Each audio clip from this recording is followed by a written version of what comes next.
Good morning, everyone, and welcome to this session. We're going to start right away because the topic we're discussing today is a very topical matter, something which everyone could talk about and bring their own experience because food is a good for everyone, for children, for elderly people, anywhere in the world. And so it is something that we have to deal with every day through our traditions, habits. We all experience this topic today.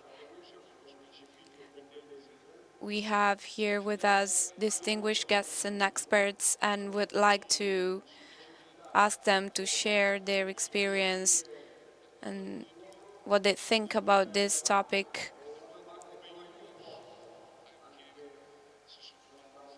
And so the question is, how, as a mother, as a student, as a regular person, how I can share my food with other people? As Pope Francis said, there is enough food for everyone, but too often we do not share it. Too often we waste food on the one hand, and on the other hand, there are people who are not able to have enough food to survive. And so today we'll discover how it is possible to share this great gift which is given to us every day. So I'd like to introduce our speakers. On my right is Livia Pomodoro.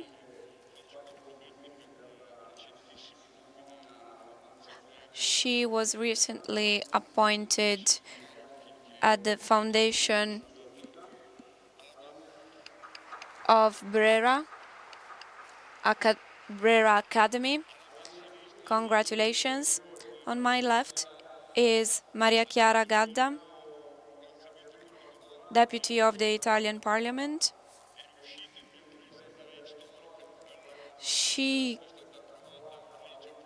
managed to have the anti-waste law approved in Parliament, and she will talk about this. Fabio Degli Esposti is General Manager of Nespresso Italy, which is a very well-known brand, and we all like Nespresso coffee. Andy will share with us the experience of such an important company in relation to the issue of food waste. Let's give him a round of applause as well.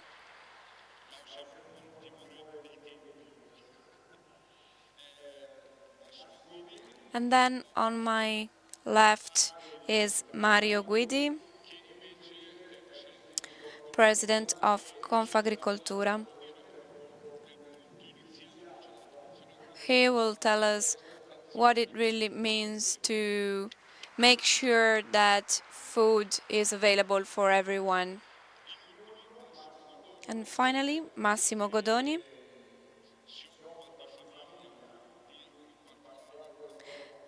President of Federunacoma.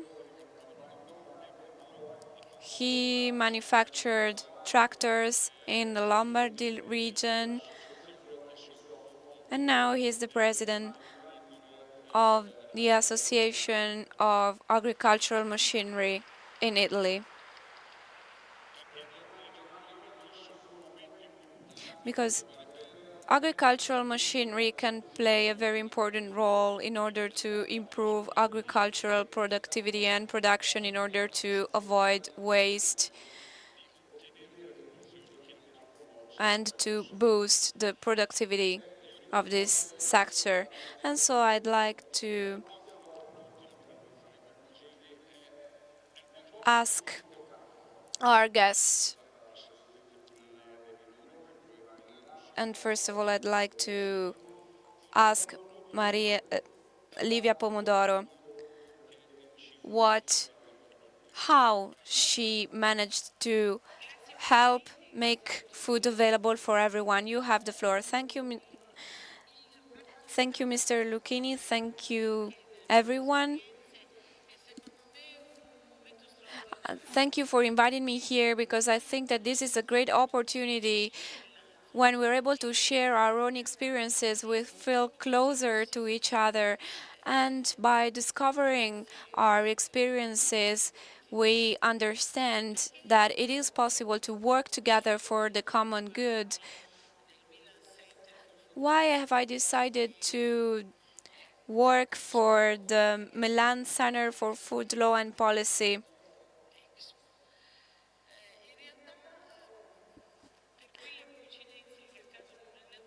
which recovers all the material from the Expo event? Well, I decided to do this because it made me feel the importance of working for other people.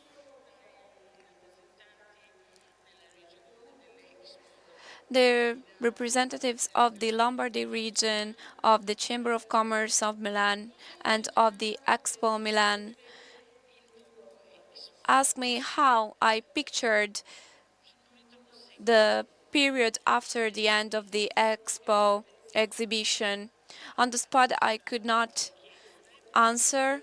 I told them that I would think about it and then I would get back to them. After a few days, I started thinking about it. I am a journalist. I am a lawyer. Sorry. And I started to think about this very important topic.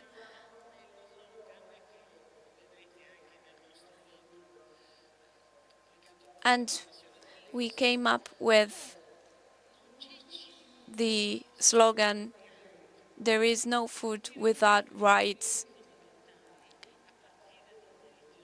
Fundamental rights comprise a lot of rights, among which is also the right to food.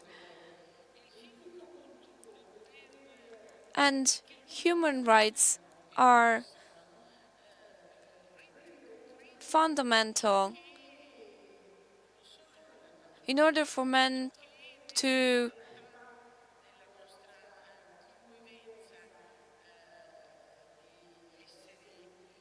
fully understand that we all have equal opportunities, and respecting the other means focusing on the dignity of every man,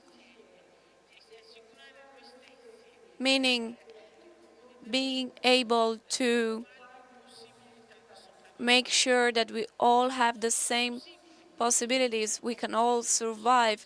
How is this possible in such a complex world? Well, it is possible if we focus on fundamental human rights, especially the right to food.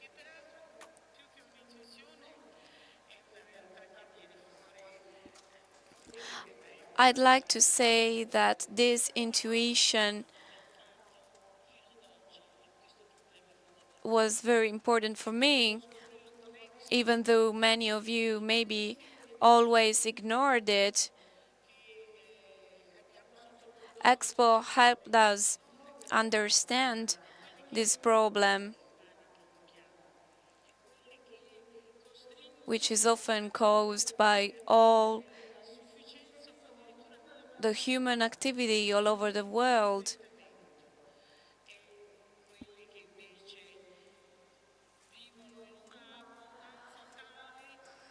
There are people who have no means, and there are people who have too many things. Let's think about obesity, for example. And so, unless we tackle these issues, issues which have an historical, moral, and human basis. Unless we tackle these issues, we will have people who die for having too much food and people who die because they are starving. And so this is why I thought that we could and we had to do something about it.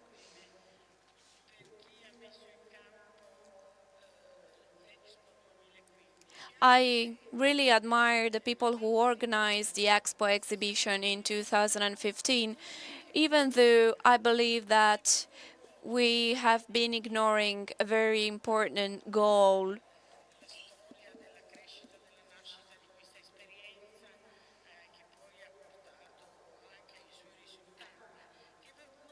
When creating this experience, an experience which also helped us achieve very important results,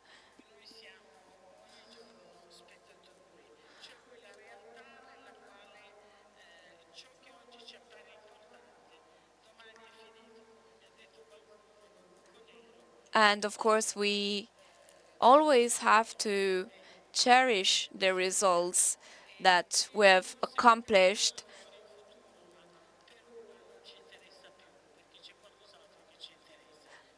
but we shall not focus just on what we have today,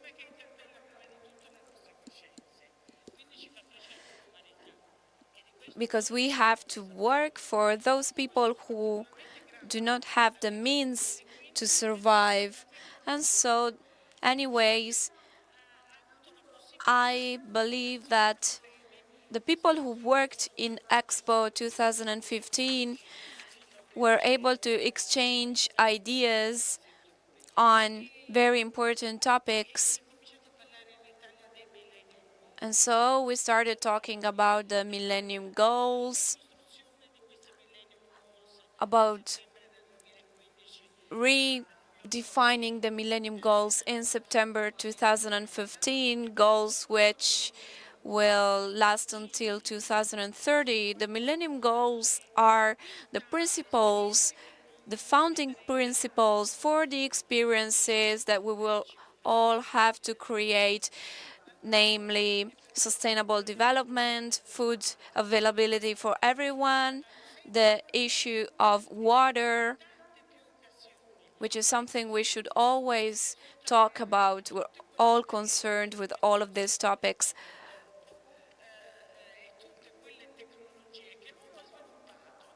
And we also focused on the issue of new technologies, which we've developed, but we've developed them for the sake of profit, in order to profit for them. And we need to have a different approach. We need to use these new technologies for the common good and in order to fulfill the needs for all the people in the world, especially in the poorest countries. Because if we keep exploiting resources without making sure that these resources remain available, will run the risk of destroying our humanity. And so it is very important to focus on all of these topics. I have done a lot of research about all of this. Time's up, and I know that these topics are very complex and we would need a lot of time to go into detail about this. But to conclude, I believe that food is a right for everyone. Everyone is entitled to food. The right to food is the first article in the chart, in the Milan chart. even though it was not easy to focus on this right, on the right to food for everyone. And I am extremely proud of being able to impose the right to food, which was embedded in the Milan chart,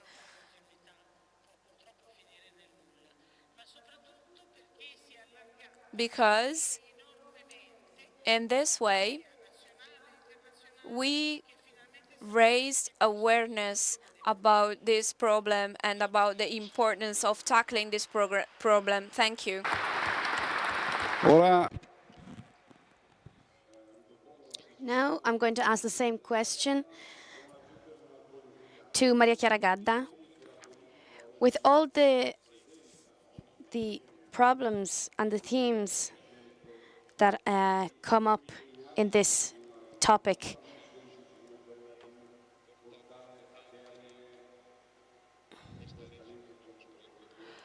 why did you pursue this cause to sign the anti-waste law?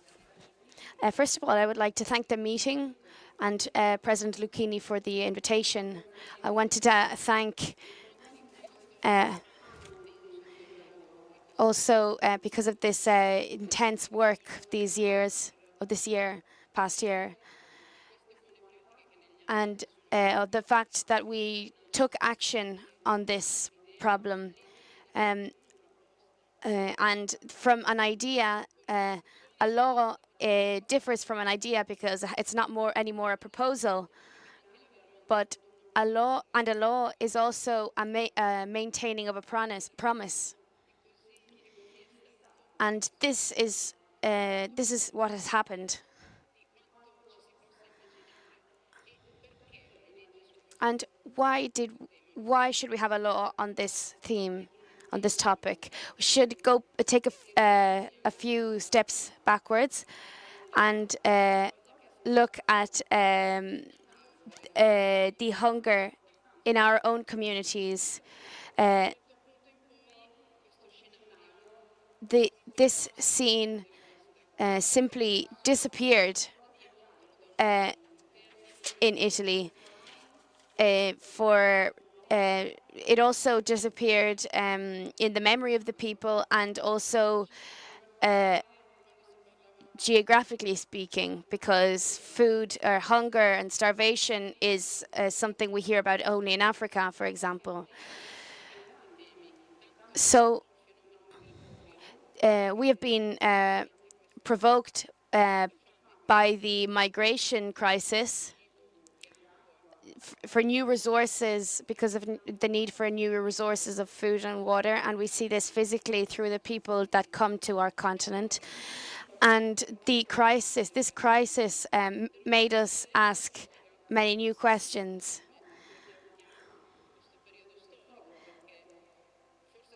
And asked us about the nature of the name of this era in which we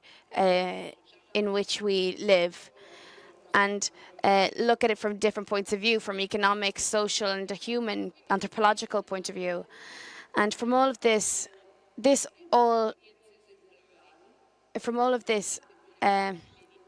many positive practices and initiatives that have begun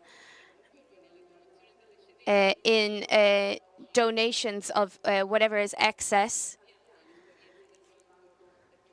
the experience of the food bank, the Banco Alimentare, and therefore all of this has started from down towards up. The positive experience, the practices. We are hoping that the practices that we have can become expanded and become a model for more and more for society, to extend them. The prospect is to alleviate, to extend these good practices and extend them as a social norm. there are many different experiences that I have encountered because our country is very diverse from region to region, and the positive aspect of this law was also to go and encounter the various ways with which each of the regions and each of the towns tried to answer to this anti-waste law. And I want to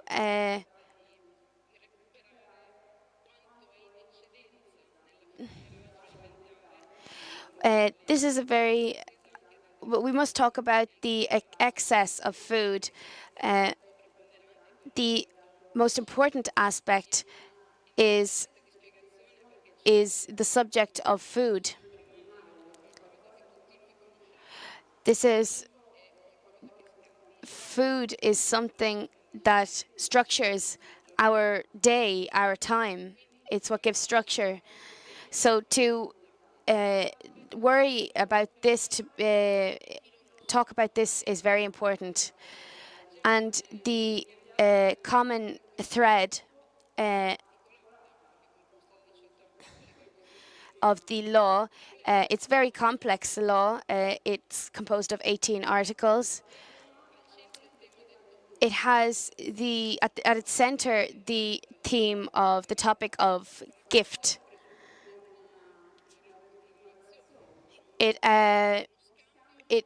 occurs. It has as a condition an exchange, and I think it goes hand in hand with the title of the meeting.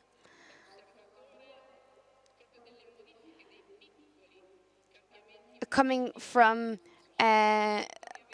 myself, who I'm a person who I have realized the small changes that have happened uh, in this after the passing of this law. This law doesn't only talk about needs, but it also talks about good, a relation between two subjects, between the you, therefore a person to which one refers oneself, the destination, the fruit of the work of the collection of the food, but also with a me. And this has worked in the last couple of years, and it will work in the next couple of months only if the two subjects in this relationship, in the economic world and in the agricultural world, this will only work if it works inside this circuit, within this circular exchange. I think this law is a small law, and the Parliament talks about many other issues which are very important. But this law isn't talking only about the satisfaction of a need, but takes very seriously the question of social responsibility and how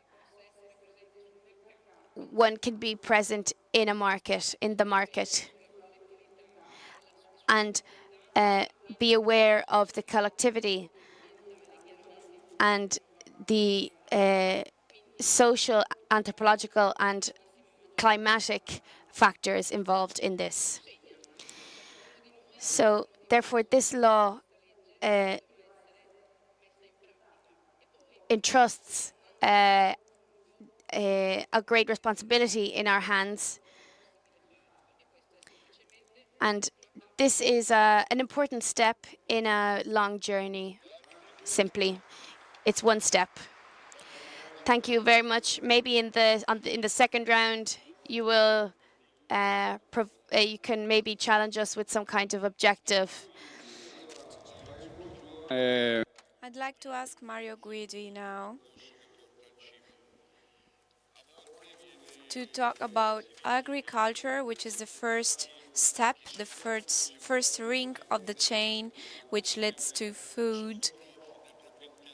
It is not just about profit, making profits and working for your own interest, because agriculture also has a social aim, and this is what you are trying to work on. So how do you try and fulfill the fundamental need, which is food? Thank you. Thank you for this opportunity to talk about food, about the real food that we produce every day. So we're not just talking about food quality, but we're talking about food in a very tangible way. We need to be able to combine the capacity of making profits for companies with the social responsibility of our activity or what we do. We need to do this for the sake of the new generations, for all children, and we need to do this also by using the new technologies. I'd like to start from two keywords mentioned by Mrs. Gadda: sustainability and waste. Food waste is related to a linear economy in which a product is produced, created, and then destroyed. While in the circular economy, a product is produced, used, and then reused. This is a social and an economic fact. We, as agriculture, we as agricultural workers have always wasted a lot of resources. In the 90s, the European Union complained about the fact that we wasted a lot of vegetables because we needed to produce very quickly, because back then there was a very high need there was a frenzy for this. Now we know that sustainability is a value, a social economic value, and comprises three main principles: social, environmental, and economic values. From an agricultural point of view,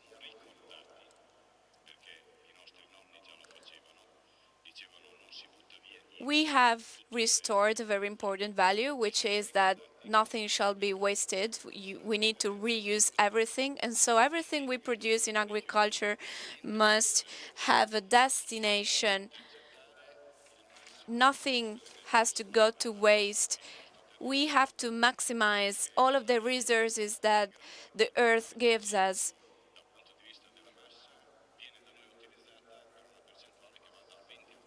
So if a plant can give 100% of productivity, we only use 20% of this productivity, and we have to make sure that all of the biomass is maximized, and we have to make best use of this because this will lead to great results, higher profitability of agriculture, of the agricultural industry, and this will also give great results for the planet as a whole. In order to do so, we also need to implement adequate rules, adequate measures, which will establish what can be wasted and what cannot be wasted, because we need to combine our capacity of producing goods and our capacity of using our resources and the new technologies.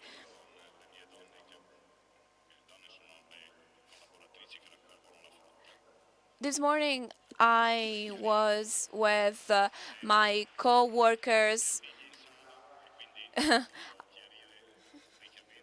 I call them my women, but they are just my co-workers, the people who collect the fruits in the fields. And we were talking about the fact that even the smallest thing on an apple, for example, make it impossible for us to sell them, and we throw the apple because we have a fixation on perfection, and so we throw away a lot of things. It is also a cultural and question. Then, after having this conversation with my co-workers, I went to the bar, and then there was a woman who had a cake, and then she had a bite of the cake, and then she threw the cake away. And I told her, "Why have you thrown it away?" And she was like, "Well, I'm on a diet." And I thought, this is not a good excuse to throw food away. And it made me think that we are keeping a pace which the world cannot afford anymore. We have already reached the maximum of the world's productivity capacity. And sooner or later, we will have to recover all of the things that we have been wasting. We have to change our attitude, our approach. We need to start a circular economy. The agriculture industry is ready to do so. The only thing that would rescue us and help us do so is the smart use of technologies. Tradition and innovation are always thought as two things that are in contrast with each other, while it is not like that. We have to embrace innovation. We have to be able to use the things that the other people throw away. We have to approve laws which enable people to do so, and we also have to apply the new technologies in order to enable people to reuse all of the products. We need to do things effectively, but we need to also to do the right thing. And this is something that we all need to bear into account, not only for us, but also for the new generations. As I can see, you are not wasting time, and so I thank you for this.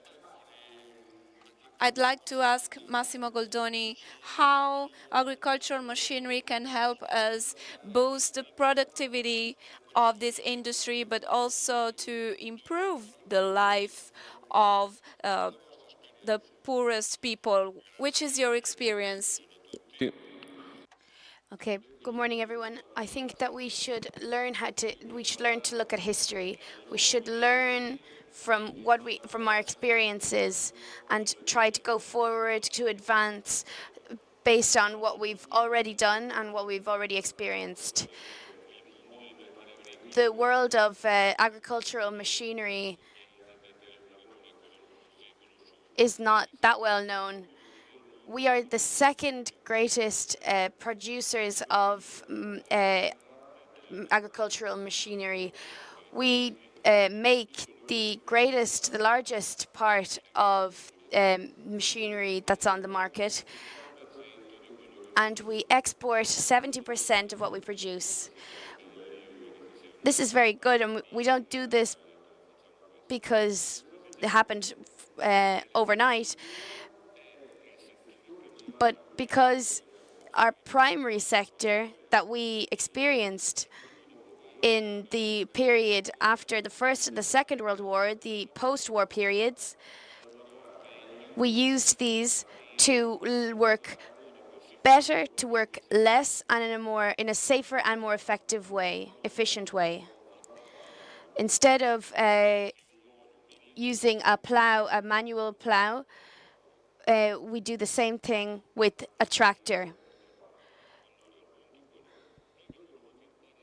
We had to learn, considering also the structure of Italy, from the Alps to the bottom. We have been very good at in this. We have been able to interpret all the types of cultivation and also the most specialized types of cultivation. For example, vines, fruit, everything that we cultivate here. And we have been able to develop ourselves. I said to Marco when he quoted where I came from, my company, which was founded by two peasants who asked themselves, two farmers who asked themselves, how can we improve our situation? They started to invent machines and to help them alleviate their struggle. And then this exploded. This is a very current topic. Going back to what the other speakers said, we have to realize that we have to think about two aspects: demographic increase. In 2030, we should be about 8 billion. We have to feed these 8 billion. We have to create the conditions of work and grow. And everything that is connected to this is incredibly huge. And all the phenomenons that we're suffering, unfortunately, we won't be the first to export to Africa. We also understated what the sufficient index was. No, we have to learn how to teach them to work and is to get them out of this poor cycle, this poverty cycle, to teach them to use machinery. We have to reason in a two-way direction. And then in the second round, we might go deeper into this. On one hand, we have developed countries that have excelled in all kinds of technology, for example, in a tractor, there is much more technology than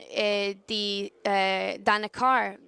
Cars are much less diversified compared to tractors, and there's also now satellites that control tractors. There's also a tractor that drives itself. There are a series of innovations that are very important for a certain type of country, market, and environment. And then we have to think about the very first mechanization that go from a plow to the little plow to the manual working of the field and try to help them excel and go forward in this. We set up a festival in a very small town, and they are starting to use the latest to develop their trade. This is a town in India, to develop their trade according to the latest technology. They need to conserve their technology. 70% of what they produce actually becomes wasted because they don't have institutions that protect the chain that protects their conservation of food and avoiding waste. Everything that enables them to become more efficient and more developed to feed their population has to slowly be advanced. For example, their needs are advancing, and this process is very quick. All of this has to be done in a sustainable way, in an ethical way. This is fundamental because the situations that are there are speculations that arise that have nothing to do with agriculture sometimes. Commodities that are very high, they explode. Investments, funds, financial funds that are invested. And so therefore, all of this, now try to get to the conclusion of what I want of my point. It is clear that we have to find a strategy that will go beyond our boundaries, which is no more the Alps, but is now Europe. And we have to include all those and all of those that are able to say something on this topic. The World Bank, the FAO. We have to design long-term strategies. We can't just think about next year. We have to plan for a long-term project.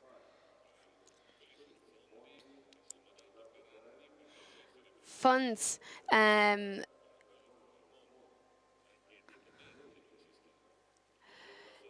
ethically, this makes sense.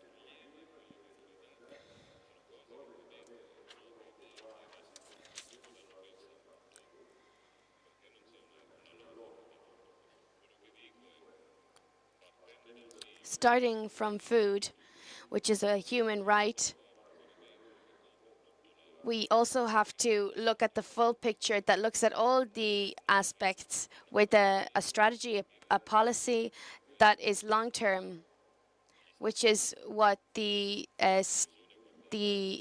people, the statists do.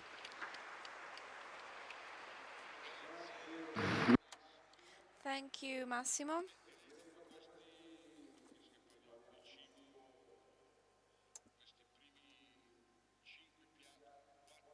So since we're talking about food, about all of these very good and delicious courses, now we can have a coffee. So the last remarks, I leave you the floor. First of all, thank you for keeping the timetable very strict. I don't know if I will be able to stick to the timetable, but anyways, speaking of Nespresso, I think it's a very well-known and well-spread brand in Italy.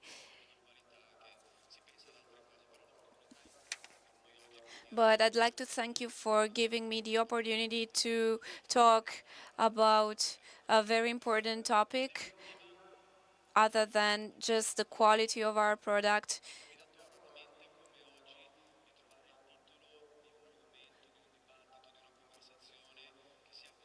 I was very surprised by the title of this session and by the topic we're talking about because I think it is in line, exactly in line with our work. We always talk about shared values. On the long term, a company must be able to make profits, but also have a positive impact on society.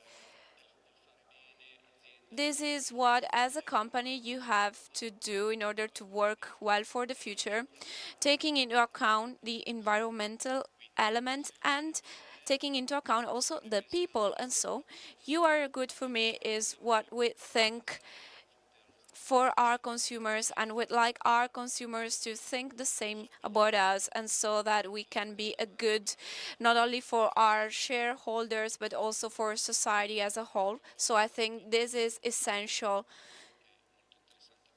and it is very interesting for us to be here and to be able to talk about this. Our company is quite young.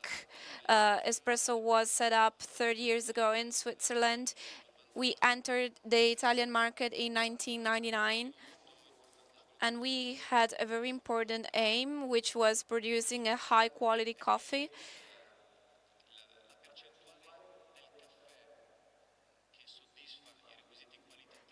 The percentage percentage of coffee which um, fully satisfies our needs for quality is quite low. And so we thought that we had to find a way to keep a very high standard for our coffee. And unless we created the right conditions to help coffee cultivators to work in a sustainable way, we could never succeed in this. First of all, we have to say that the coffee market is very difficult, prices change quickly, and the people who cultivate the earth, the land, know that they cannot just rely on productivity, on profits, and this is true for farmers all over the world, both in Italy and abroad. And whenever I go visit our farms and our companies, I always meet people who are faced with the same challenges as the Italian producers regarding productivity. So since we produce a very high quality, we had to reward cultivators who cultivate very high quality coffee beans. So we pay our coffee beans with a very higher price compared to other companies. And this is a very important element. The challenge our coffee producers are faced with is very simple. Is businesses are very small, especially family businesses, 4 or 5 hectares of land, and they are faced with the need to produce a lot of coffee, which has to be high quality coffee beans, and this is true all over the world.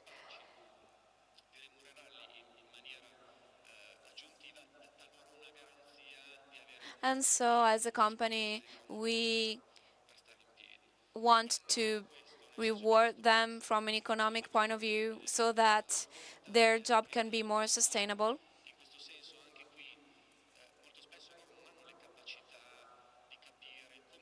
Moreover, often they are not able to understand how they can improve the quality of their production. And so this is why we have worked with many associations present in those countries in order to develop a network on the spot which could help cultivators improve their productivity. First of all, by producing more, increasing productivity, and then improving the quality of their products, because quality and quantity can go hand in hand.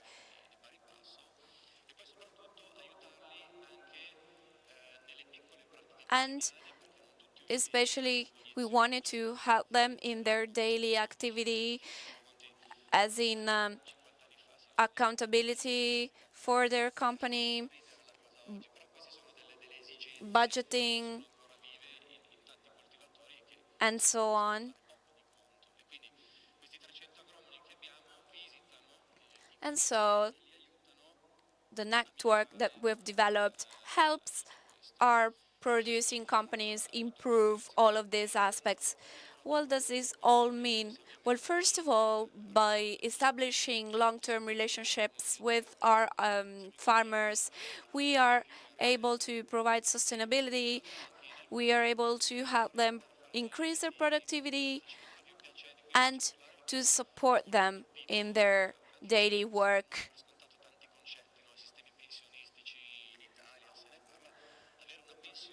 For example, in Central America and in Africa, we have provided them with a sort of a pension system, which was something which was totally new for them, because usually they only rely on the work of their children because they have no pension remuneration. And so we are starting to fund little pensions for our producers, and this is a very important step. The third element is that we need to do all of this in order to protect the environment. We mentioned the water issue, and usually one can think that this has got nothing to do with the cultivation of coffee, but it is not like that, because you always have to irrigate the fields, and so we can help our producers maximize the use of their water, develop the rotation of their cultures, and so on. The most important thing is that what I have just told you is not just a declaration of intents, but it's something that we're already doing and which leads to improved social conditions,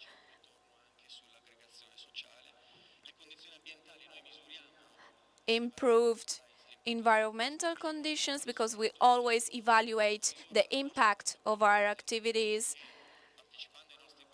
And we also saw that by working together with our networks, the incomes of the families increased by 50%, which is a very important figure.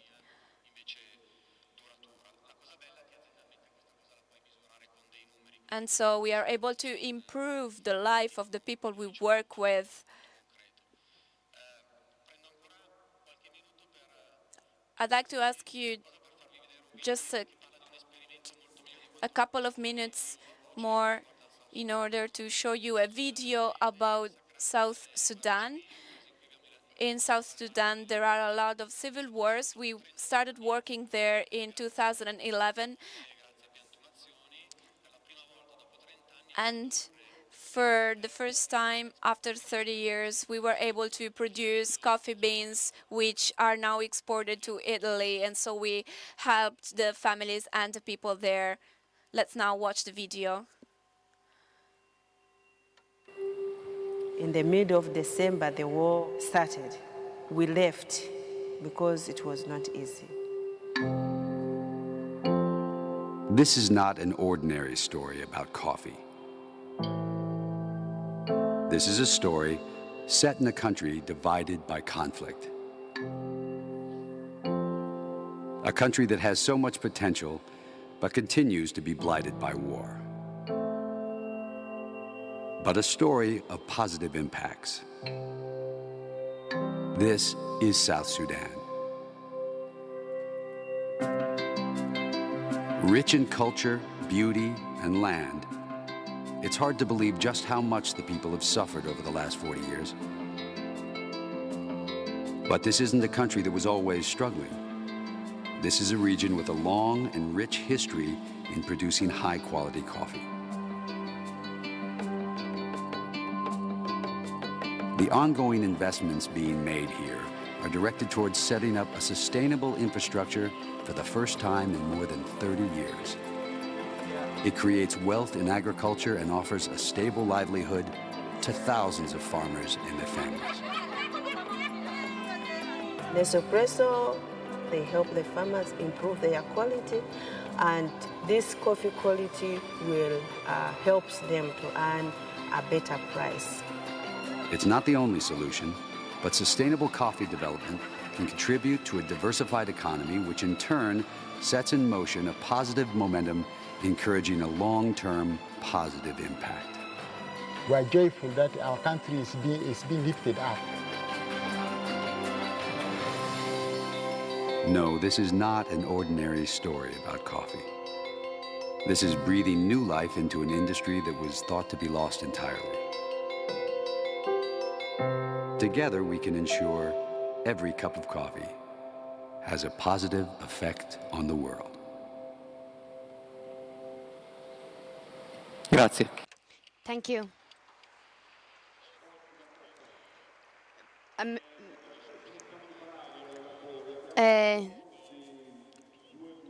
Considering the fact that our speakers were very brief, we have time for questions.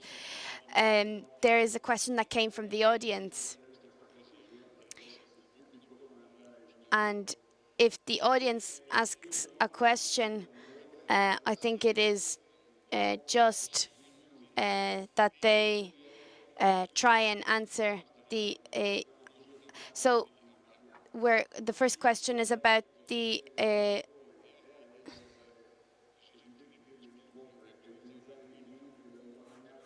And that I ask you to use these precious minutes that we have left to talk about the anti-waste law, because the questions have to do with the anti-waste law. It is quite difficult to explain the law that is composed of 18 articles in 1 minute, but I can say this, that it is from the law that and good practices that a quantitative and a qualitative analysis of can emerge. Some research on from the Politecnico of Milan says that the 57% of the in the economic change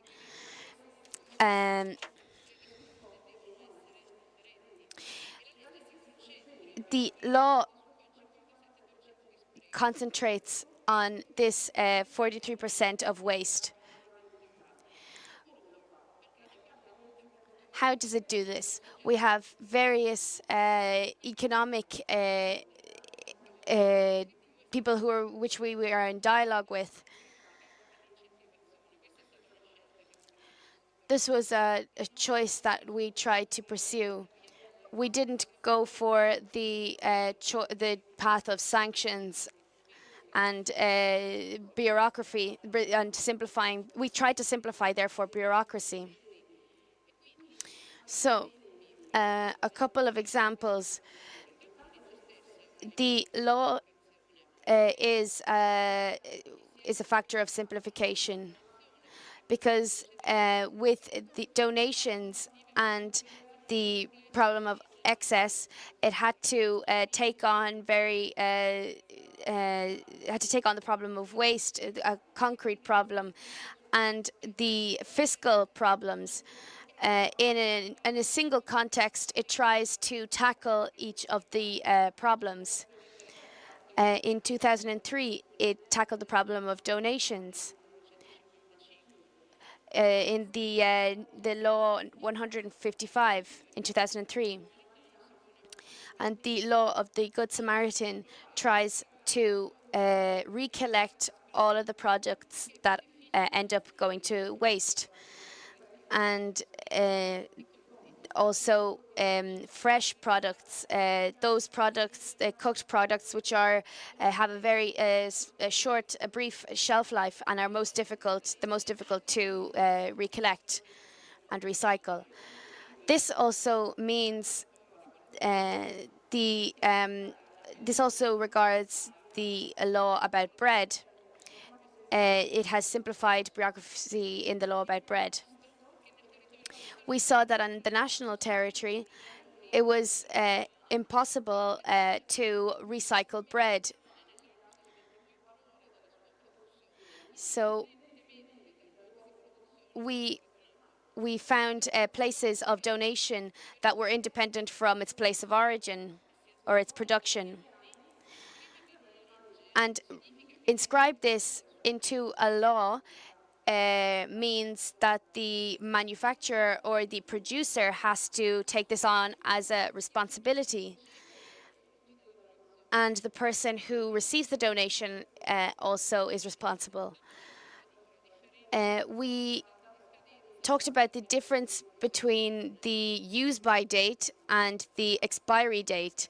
There are some fresh products that don't have an expiry date, but they have a use by date, an indication within a date indicated within which the product can be best consumed, and it conserves some of its characteristics. And if it is consumed after this date, this product remains still it can still have a positive effect on a person's health. It can still be used as food. And those products that have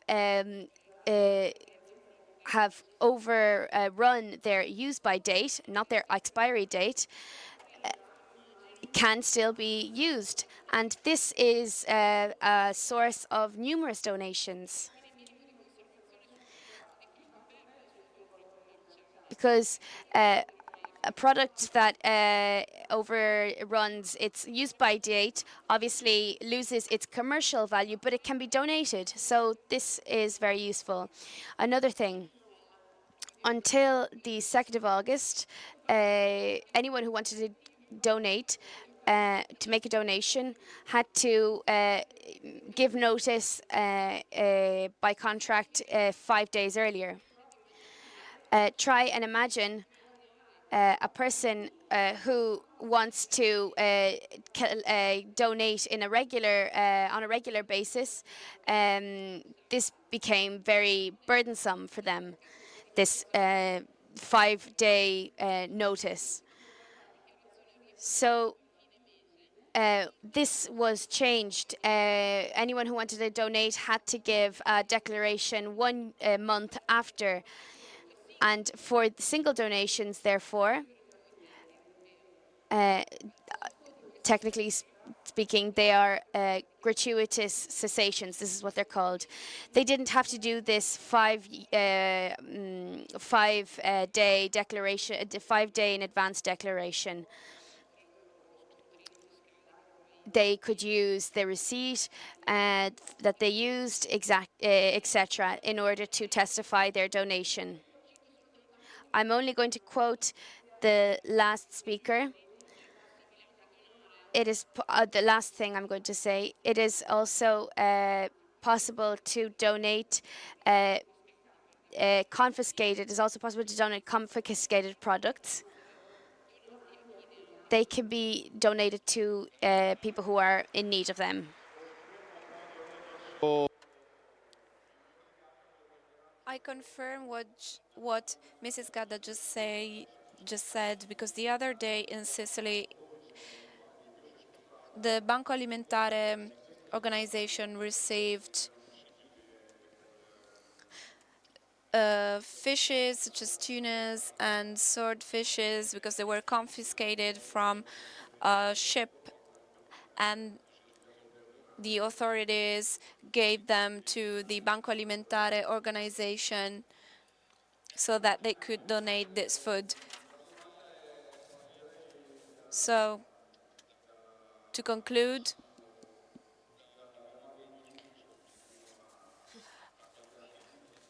I'd like to ask Mario Guidi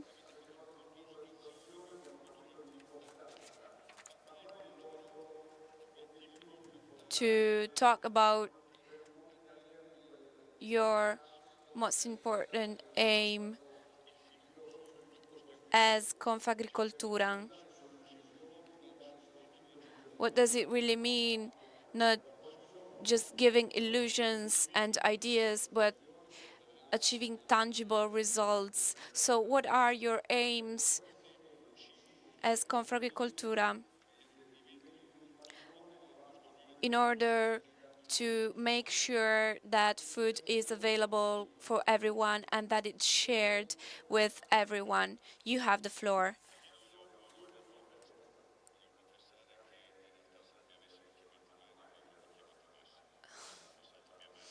Don't worry if you forgot about my name. You called me Massimo, but I must say that my parents told me that they actually wanted to call me Massimo instead of Mario, so don't worry.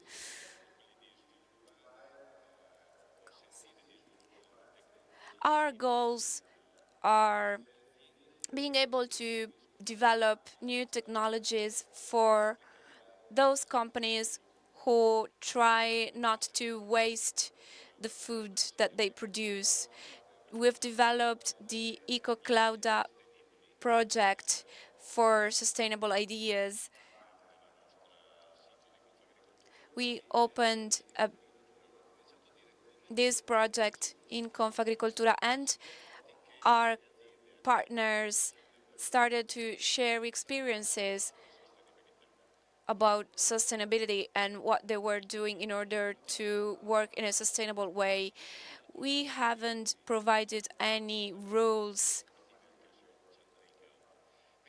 any regulations in this, but as Confagricoltura, we are training personnel in order to teach our companies how to work in a more sustainable way,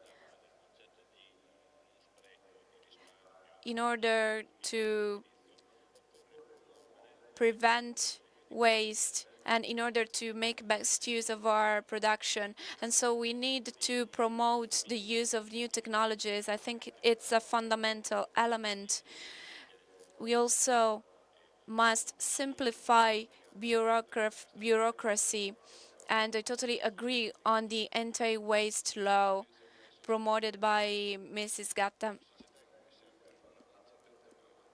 And it really strikes me to think that we live in a society in which we needed to approve a law in order to prevent people from wasting food.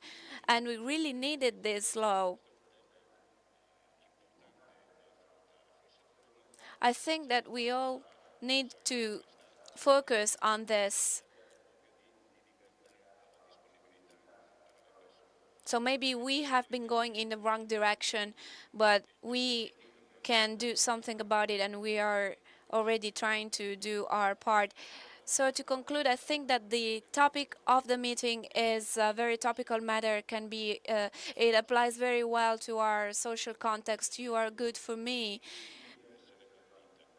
Also means saying that we have to ban envy, because we must conceive the other as a good for me, and we can do so through technologies as well. I envy the new generation. I envy my daughter because they live in a time in which everything is possible if we want to, thanks to the new technologies. And so the concept of working in a network means having the opportunity to create and shape a future which can be up to the challenges we're faced with. Thank you. I give the floor to Massimo Goldoni. Compreremo trattori per girare. So we realized that we have to buy tractors to go around in the streets because they're technology. What contribution does your association give to this topic? Let's say that our vision starts from the point of view of certain reflections uh, on certain figures. In 1950, 70% of the population lived in the countryside and 30% in the cities. And now we have a 50-50 divide.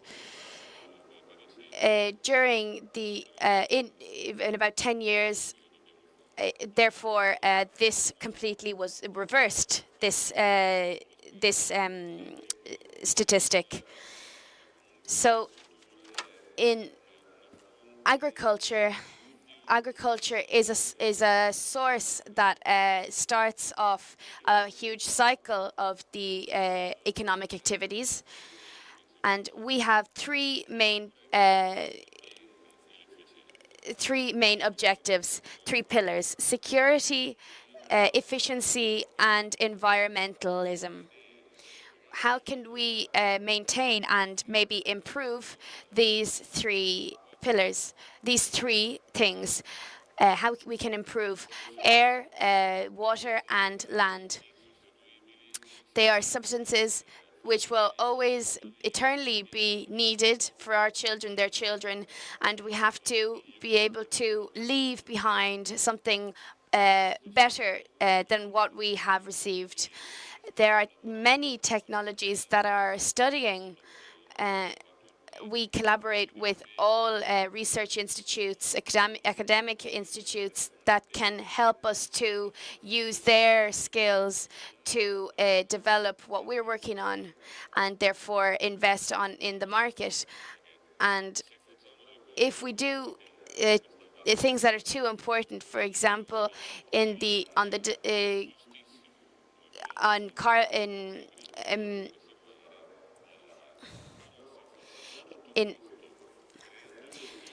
if we are able to do this, if we are able to develop technology and forget a bit about water, air, and land emissions and the way that they're being used, and we abandon this aspect, well, then our work is useless. We have to protect the environment and in some way alleviate the weight on the environment through new technologies. And technology has to be used with intelligence. So we have to try and apply these in a correct way. It's true that also the people who operate from safety point of view and those who are using technology, this aspect also has to be taken into consideration, the safety issue. We have many good practices, and one I'm following with the MIPAF, and I thank them for their work. And they have, which is the Ministry of Economic Development. We have to use these skills in Europe and outside as well, the countries that are outside that need more help. I'm going to give one example. We created a model farm with all the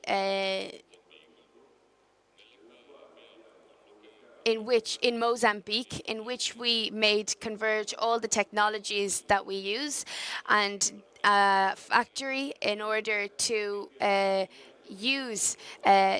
house this machinery. And we are trying to teach the people there how to use this machinery, how to repair it, how to maintain it, to prepare the ground for development in this place. And we are doing also a coffee plantation we are developing a coffee plantation in the same way in Cuba, and we are trying to implement our technology and work together and apply this good practice in similar environments.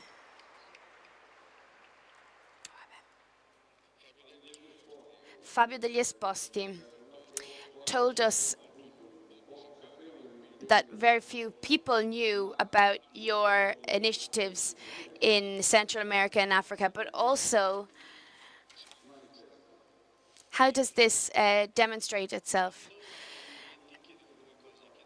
Our clients ask us what we do over there and what we do here.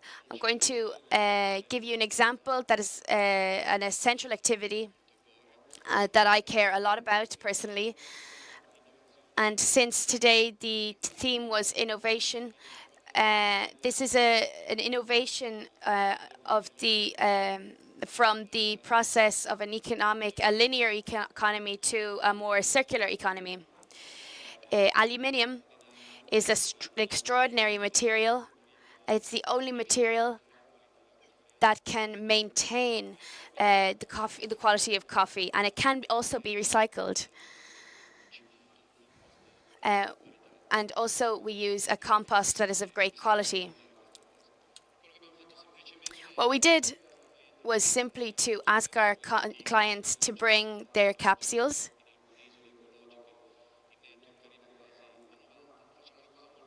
We do something very simple. We take these capsules, we separate the aluminium from the coffee. The aluminium is then reused, recycled, and the used coffee is used as compost. For example, in a rice plantation in Pavia. This has allowed us to recycle about 1,600 tons of aluminium, and this allowed us to produce, giving this compost to the rice plantations, about 250 tons of rice.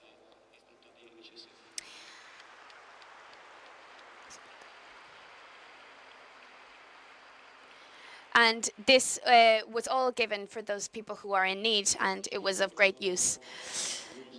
Now, the last example makes me very happy for those who are in need. There's such a difference when there's an attention to the other, and when one realizes that there's a satisfaction of my person when I try to help the other. Before asking, actually, I'm not going to say I'm not going to say to conclude, but to start to relaunch the discussion for a future. I'm going to ask for just one thought. Even how this creativity is also important in politics. I'm going to ask this to Mrs. Gadda. How this interest is important in politics. What is the most important point in which you will be that you will be involved in, and the hope that you have? My hope is to keep my eyes open and my ears open, because the idea of this law is that it gives a model, and through the experience that we have gone through and for what the speakers said, there can be things that can be extended to a general level. The case studies can be extended to a general level, extended to become norms. The future can be built choosing the type of future that we desire today. This is how we can build our future, by choosing it today. And the circular economy, the idea of a circular economy and the objectives that we've fixed for waste is something which regards engineering of product engineering, volunteer work. It will involve volunteering and private enterprise. We have a birth and a destination.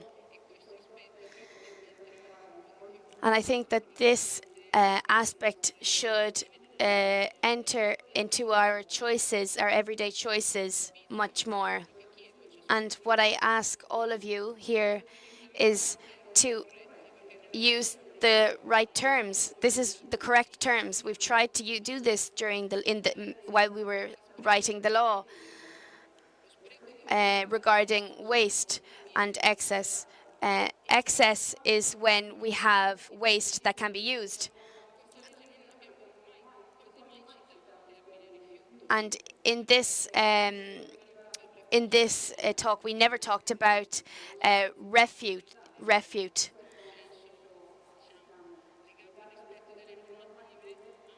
This is also respecting the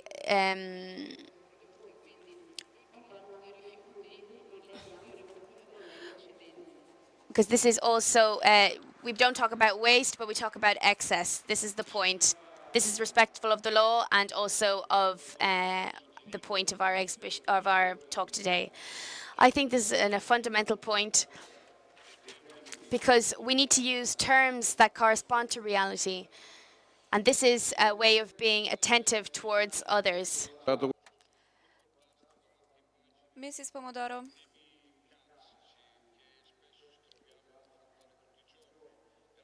you talked about very important topics, things we're faced with every day,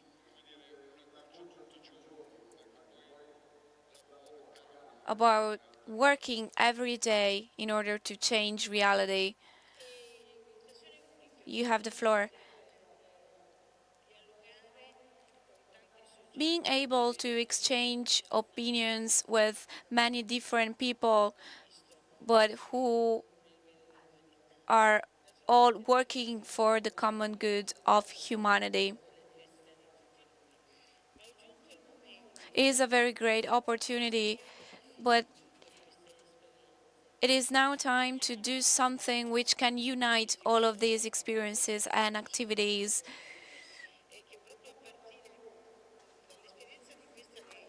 I hope that thanks to the approval of the anti-waste law, which is a very interesting law, which unites the interests of many stakeholders, people who are concerned with environmental issues and people who work in the food chain. And I have tried to work in the same direction with the Milan Center. And sometimes people ask me, why do you never talk about network? Well, because a network is useless to me.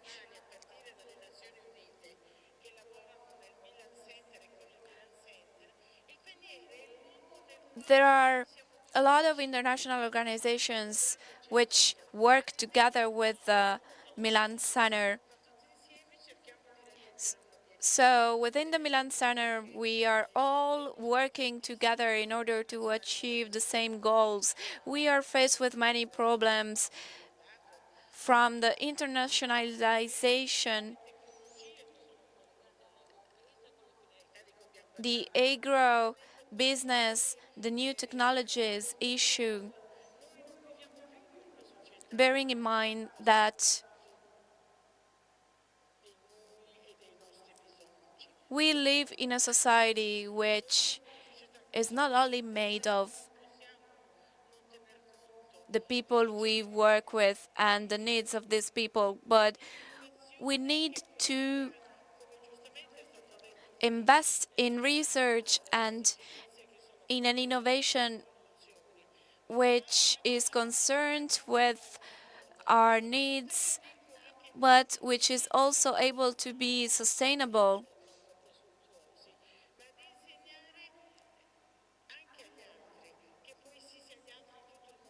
And we need to be able to innovate and teach people all over the world that we shall never exploit lands, exploit the women who have no rights and who work in the fields collecting fruits and vegetables.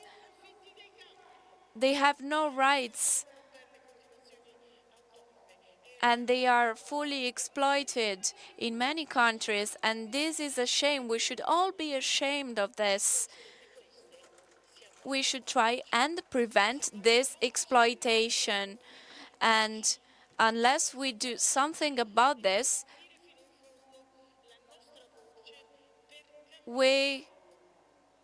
unless we speak up in order to change the world, we will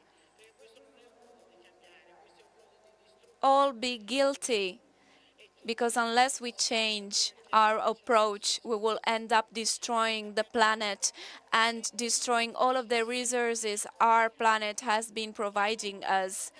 So we need to achieve equal opportunities. We need to be able to develop in a way that no one will be left behind.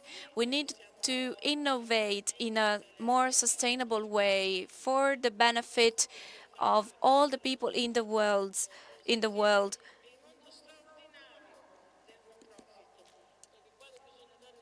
we need to work and to acknowledge the important role played by the non-profit making organizations. We need to work together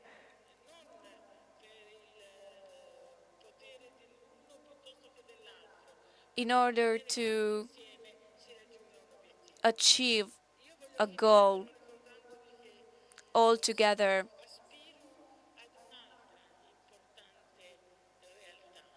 I hope that we will be able to shape a new future. When I created the Milan Center and when we gathered all of the different stakeholders, we worked with Mrs. Elder, responsible for the United Nations agencies for the right to food. And the final goal which we agreed on is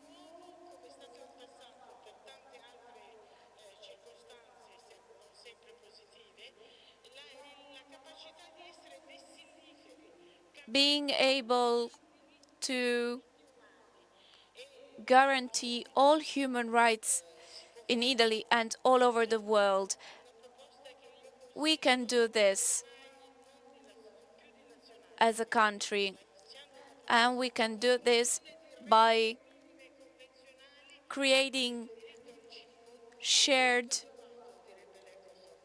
regulations in order to guarantee the fundamental right, which is the right to food.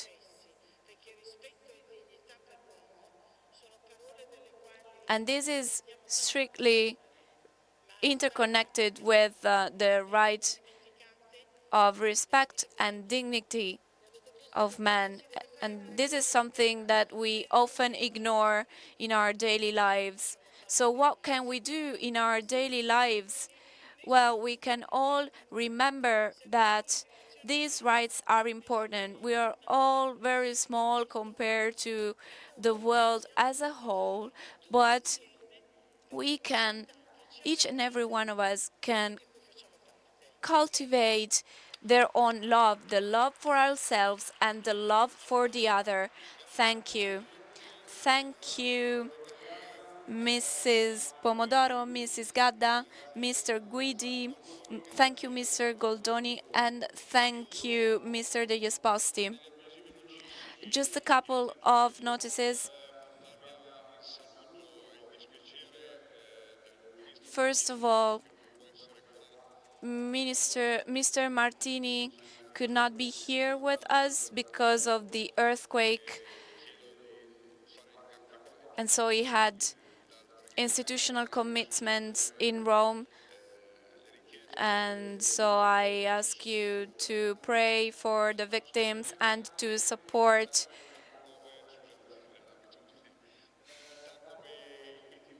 and also to support the Rimini meeting, because it represents a very important event which helps us live our daily life in a better way. and face the great challenges we're all faced with in our daily lives. And so I ask you to support the Rimini meeting. On the fairground, there are many recollection points where you can donate to the fundraising campaign in order to support the meeting. You will also find a book by Mr. Paolucci. It's a book about personal experiences of people who work for the Banco Alimentare organization. You can find the book out of this room or at the bookstore of the meeting. To conclude, if anyone wants to know more about the anti-waste law, you can go to the webpage of the Rimini meeting and find further information about the law, because I believe that it is a very important law which can be implemented right away. So I'd like to thank you all for being here. Today it's the last day of the meeting, so enjoy your last day at the meeting and enjoy the final show tonight. Thank you.